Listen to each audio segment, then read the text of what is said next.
Happy family. Hello mga kalingap, Hello mga kalangga! please subscribe Jen's Journey.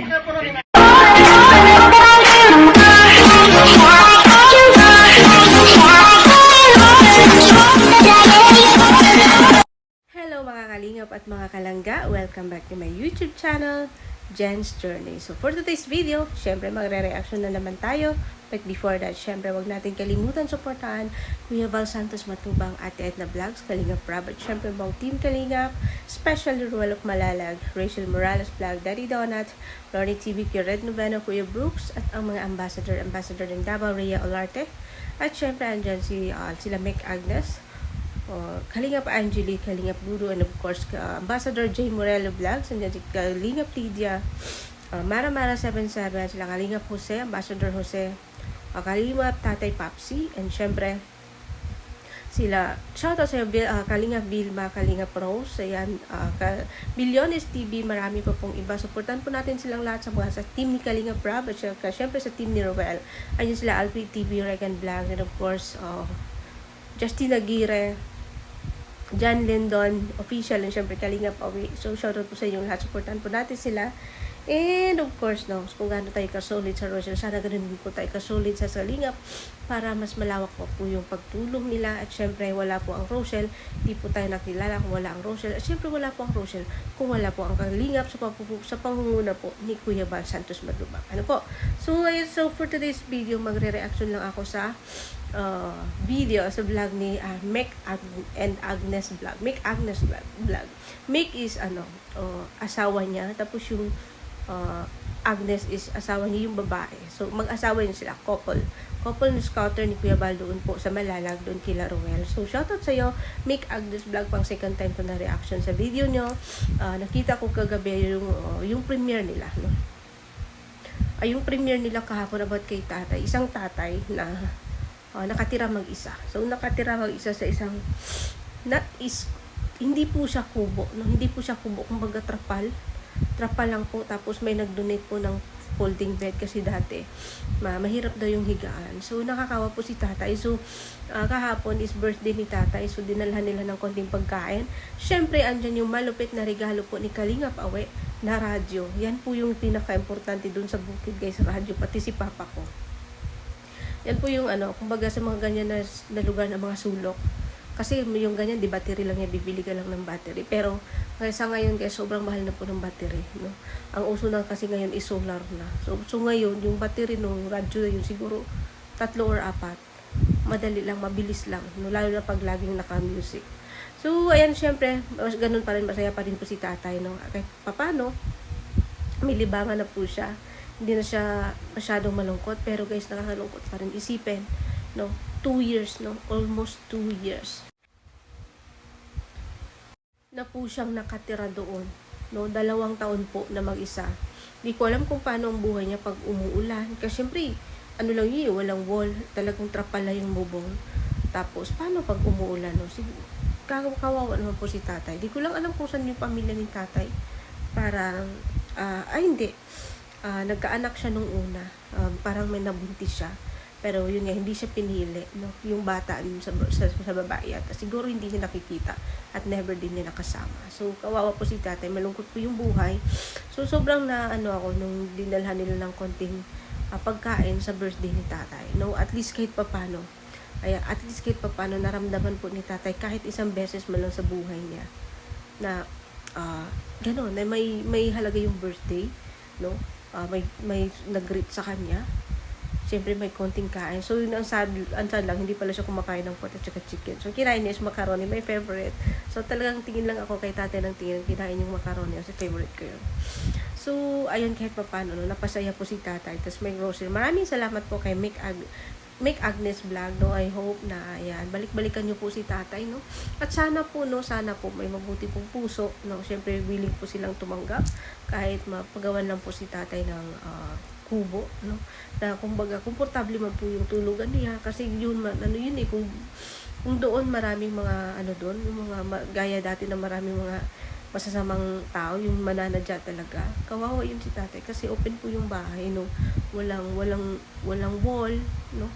Ewan ko kung makakatulog ako nun. So, pero si tata is 2 taon nung natutulog doon. 2 taon siya nagstay doon. No? So, kawawa po. Siguro, no choice na siya kasi wala siyang magagawa.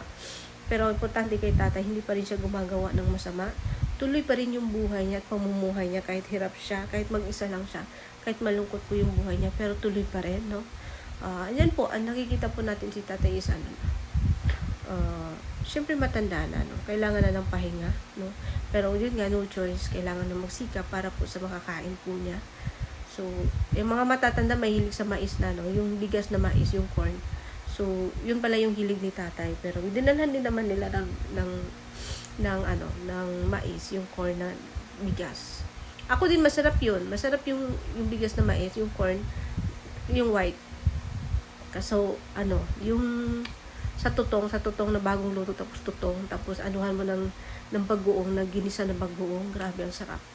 So, yan yung yung lulo ko dati, hindi rin kumakain ng palay na bigas. Gusto niya yung corn na bigas.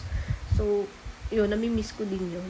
Masarap yun kasi pag yung bigas kasi na corn is wala siyang unlike sa palay na sobra sa Hello mga kalingap at mga kalangga, welcome back to my YouTube channel, Jen's Journey. So for today's video, syempre magre-reaction na naman tayo. But before that, syempre wag natin kalimutan suportahan Kuya Val Santos Matubang, Ate Edna Vlogs, Kalingap Rob, at syempre buong Team Kalingap, especially Ruel of Malalag, Rachel Morales Vlog, Daddy Donut, Lorny TV, Kuya Red Noveno, Kuya Brooks, at ang mga ambassador ng Davao, Rhea Olarte, at syempre andyan sila Mick Agnes, Kalingap Angeli, Kalingap Dudu, and of course Ambassador J. Morello Vlogs, andyan si Kalingap Lydia, Mara 77, sila Kalingap Jose, Ambassador Jose, Kalingap Tatay Papsi, and syempre sila, shoutout sa Kalingap Vilma, Kalingap Rose, ayan, Bilyones TV, marami pa pong iba. Supportan po natin silang lahat sa team ni Kalingap Rob, at syempre sa team ni Roel. Ayun sila Alfred TV, Regan Vlog, and of course Justina Aguirre, John Lindon Official, and syempre Kalingap Awi. So shoutout po sa inyong lahat, supportan po natin sila. And of course, kung gaano tayo kasolid sa Rochelle, sana ganun din po tayo kasolid sa Kalingap para mas malawak po yung pagtulong nila. At syempre, wala po ang Rochelle, di po tayo nakilala kung wala ang Rochelle. At syempre, wala po ang Rochelle kung wala po ang Kalingap sa pangunguna po ni Kuya Val Santos Matubang. So for today's video, magre-reaction lang ako sa video sa vlog ni Mick and Agnes Vlog. Mick Agnes Vlog. Mick is asawa niya, tapos yung Agnes is asawa niya, yung babae. So mag-asawa yun sila, couple na scouter ni Kuya Val doon po sa Malalag, doon kila Roel. So shoutout sa iyo, Mick Agnes Vlog, pang second time ko na reaction sa video nyo. Nakita ko kagabi yung premiere nila, no? Yung premiere nila kahapon about kay tatay, isang tatay na nakatira mag-isa. So nakatira mag-isa sa isang hindi po siya kubo, no? Hindi po siya kubo, kumbaga trapal lang po. Tapos may nag-donate po ng folding bed kasi dati mahirap daw yung higaan. So nakakawa po si tatay. So kahapon is birthday ni tatay, so dinalhan nila ng konting pagkain. Syempre andyan yung malupit na regalo po ni Kalingap Awe na radyo. Yan po yung pinaka-importante dun sa bukid, guys, radyo, pati si papa ko. Yan po yung kumbaga sa mga ganyan na lugar na mga sulok. Kasi yung ganyan, di battery lang niya, bibili ka lang ng battery. Pero sa ngayon, guys, sobrang mahal na po ng battery, no?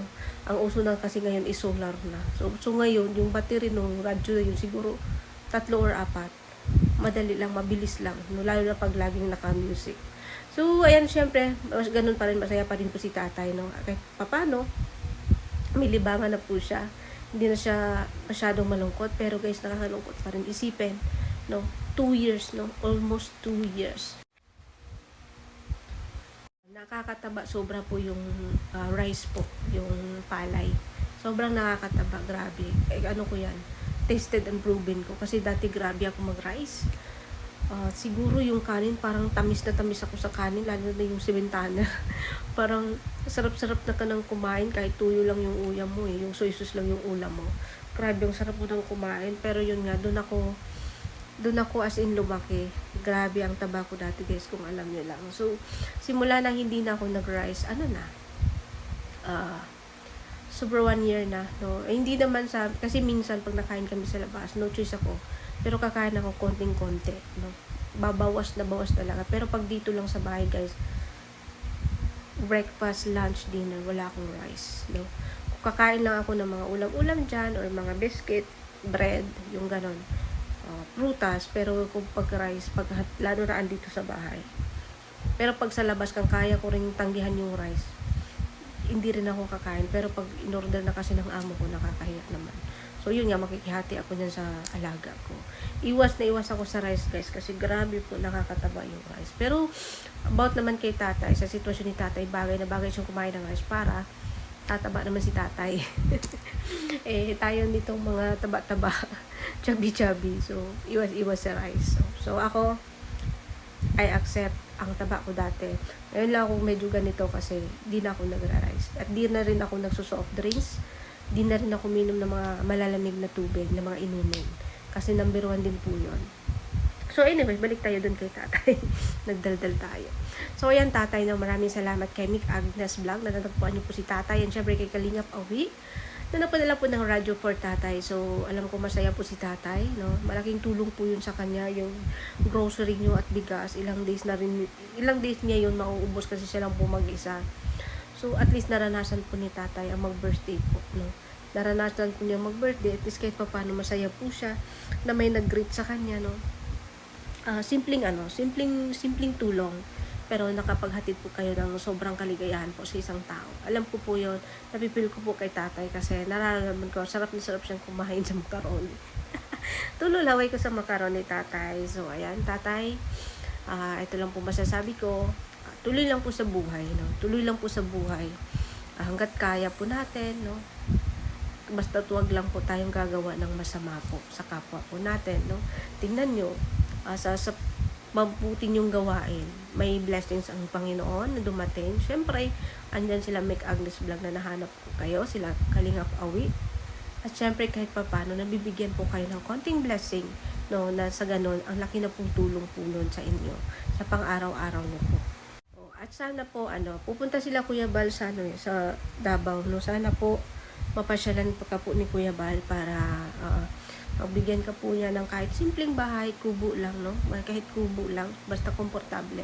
Kasi 2 years na po siya nakahiga doon. Buti na lang may folding bed na ngayon, binigay daw yun ng kagawad. So maraming salamat kay kagawad din yun na nagbigay po ng folding bed mo. At least kahit papano, no? Sabi nga niya, hindi na daw, wala na daw bukol-bukol sa likod niya. Kasi siguro yung hinigaan niya before is lang, hindi plain yung likod sa paghiga. So at least ngayon may folding bed na, no? So, nakakaawa po pagmasdan, no? Kaya maawa man po tayo. Pero, yun nga, sabi ko, kung ako lang mayaman, siguro marami na akong natutulungan, no? Pero, yun nga, nagkataon lang na hindi po tayo mayaman. So, sa ganitong paraan po, ayan, suportahan po natin Mick Agnes Vlog. Sa paraan po niyan, para din po tayo nakatulong po sa kapwa kasi itutulong din po nila yung mga revenue nila. Siyempre, shoutout sa inyong mag-asawa, Mick and Agnes Vlog. Maraming salamat at salute po sa inyo kasi sa edad nyo yan, mas pinili nyo pa po mag-charity vlog, no? Mas pinili nyo pa po makatulong po sa ibang tao, sa kapwa natin, no? Bihira po yung ganon, no? Kasi sa inyo, may edad na kayo, pero mas gusto nyo maging masaya mas gusto nyo maging masaya na lang. Yun nga, yung sa paraan ng pagtulong para sa, makatulong po sa ibang tao. So, maraming salamat syempre mga anak mo na katuwang nyo din sa pagbablog, katulad kina Kuya Wi, na whole family silang magbablog. Silang lahat, walang maiwan sa bayan. Ang saya po sa pakiramdam, guys. Ang saya. Sarap po pagmasdan yung ganyang pamilya, no? Na tulungan po, suportahan sa isa't isa. No? Wala pong taasan ng luho, taasan ng pride, na ganito, ganyan. Wala po, lahat po, sama-sama. So, nakaka-proud po ang pamilya po ni Kuya Wi and nila Ruel of Malalag. Shoutout po sa inyo. Napakabuti po nila, no? Sarap po pagmasdan yung ganyong pamilya, na buong pamilya, pati si baby girl, shoutout baby girl. Suportahan din po natin si baby girl. Pati ang bata marunong na, no? Batang edad marunong na mag-charity. So, ayan, maraming salamat. Siyempre, dalawin niyo po ang channel ni Mick Agnes Vlog. Syempre support niyo po guys, and syempre support niyo po yung mga vlog nila kasi sila po yung hindi pa malakas yung views ng mga charity vlogger ni Kuya Val, no? So ayan, so sinin po natin sila. So although syempre maraming salamat Kuya Val, and syempre kay Mick and Agnes Vlog, and of course syempre hanggang dito na lang po yung pag-reaction natin hanggang sa muli po. Ayan, Mick and Agnes Vlog, maraming salamat. Syempre sa hindi pa po nakasubscribe sa akin, follow my journey. Syempre please subscribe Jen's Journey. Click the notification bell para lagi po kayong updated sa aking mga uploads. So, have a great day everyone. God bless and bye-bye. So isip mo bang susundin? Di nito, di alam ang gagawin. Kahayaan na lang ba na nang magdikta ka? Alam ko na may mahal ka ng iba. Puso isip mo bang totoo? Maalala mo lang ba pag di ka na buo? Hihintay ng madaling araw, baka sakaling tumawag ka. Titiis ng ganito pagkat mahal kita. Sigurado, kahit alam ko